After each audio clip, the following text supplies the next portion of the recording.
¿Existen los fantasmas? En el año 1972, un matemático genetista llamado Alan Robert George Owen tuvo la idea de hacer un experimento para probar que los fantasmas eran producto de la mente humana. Ahora, ¿lo logró? Te lo cuento, mi nombre es Daniel Novelo.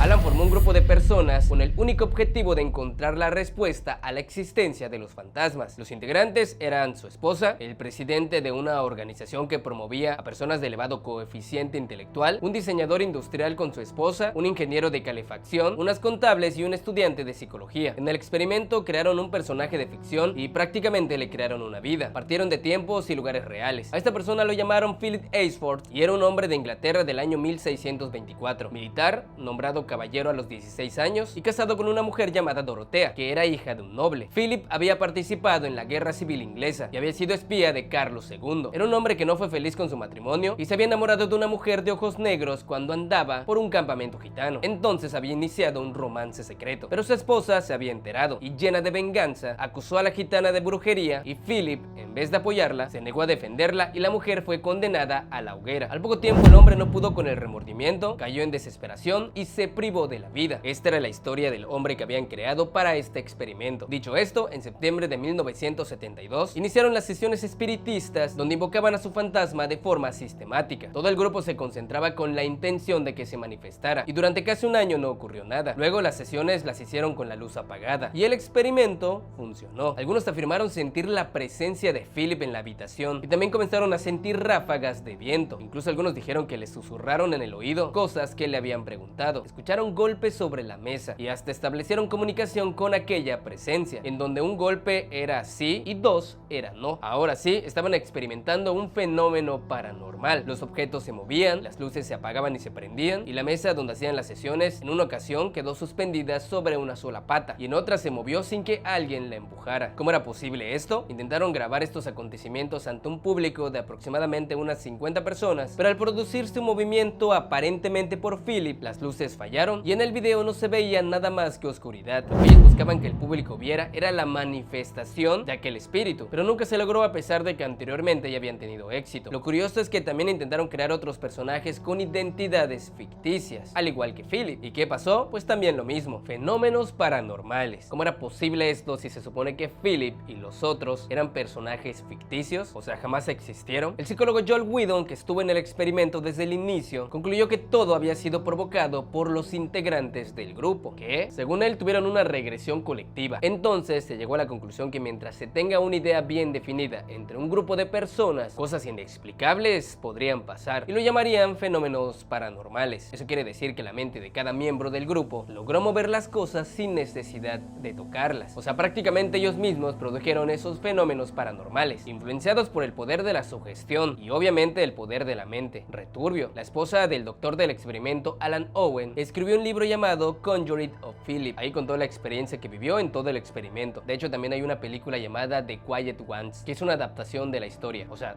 diferente, pero refleja lo que el experimento quería probar. Se creía que la aparición de fantasmas podrían suceder por dos cosas: que ellos se comunicaran desde el más allá al más acá, o sea, al mundo de los vivos, y la otra que tal vez los fantasmas tendrían una explicación científica, como todo en este mundo que trata de explicar la ciencia. Por ejemplo, tal vez las alucinaciones o las imágenes mentales que se manifestaban eran debido a algo escondido en el inconsciente. Este experimento mezclaba lo paranormal con lo científico, con la única intención de saber si los fantasmas son realmente reales, que es un tema bastante debatible, porque hay gente que está segura de haber experimentado un suceso paranormal. Entonces, ¿los fantasmas eran reales o simplemente la mente no tiene límites? Y es que prácticamente la existencia de los fantasmas parte de algunas religiones, en donde se cree la existencia de un cielo y un infierno. Entonces, hace muchísimos años, cuando una persona tenía una enfermedad que en ese momento no podían diagnosticar, la iglesia decía que eran parte de algún suceso paranormal, por ejemplo, un demonio apoderándose del cuerpo, y por esas razones que existían los exorcismos, como el lamentable caso de Emily Rose, que es un tema también muy debatible. Ahora, también hay gente que cree que en este mundo hay portales que están abiertos y que de ahí vienen seres de otra dimensión a la cual llaman demonios, y así podría darles una explicación larga de lo que la gente cree que son los fantasmas. Por ejemplo, un universo lleno de universos paralelos, o sea, otra dimensión en donde por alguna extraña razón, como la filtración de la gravedad, esas personas por un segundo se manifiestan en nuestro universo e interactúan momentáneamente. Entonces, eso quiere decir que en tu casa, si tú ves a alguien, no se encuentra en este plano dimensional. Y si en su casa él te ve a ti o ella te ve a ti, tú no te encuentras en su plano dimensional. Momentáneamente suena bastante loco, pero tiene algo de sentido, aunque esta teoría ha sido descartada por especialistas en el tema. La otra es que los fantasmas son energía pura, aunque si solamente son energía, pues